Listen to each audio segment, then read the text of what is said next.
So hey guys, I'm back. I'm sorry I didn't do anything, but there's a new addition to the home. So this is off Old Betsy / Modern Betsy, that it's now named, but you guys know it as Old Betsy's motor in here, and a whole new lawnmower. It's a Murray. It's a LTY body. Yep, it is a Y body, and it does run. Sometimes. Hold on one second.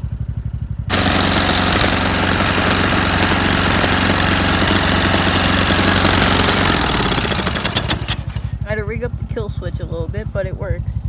But yeah, there'll be more videos on this. I'm cutting the straight pipe right now, probably because, well, the hood just don't fit on because the stupid muffler. So I'm cutting the straight pipe, and then I'll probably be done for tonight. So peace. So here it is. Hold on. Here it is with the hood on.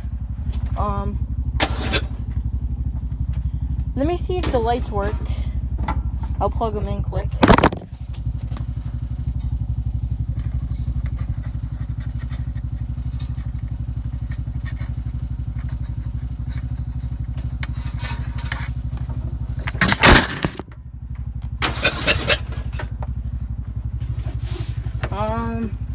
I think it just needs new light bulbs. That ain't a big deal. I have a whole bunch of light bulbs right there. But, it's a nice lawnmower. Still not ever gonna beat Old Betsy, but I mean, it might. You never know. It's a nice lawnmower, though. So, peace.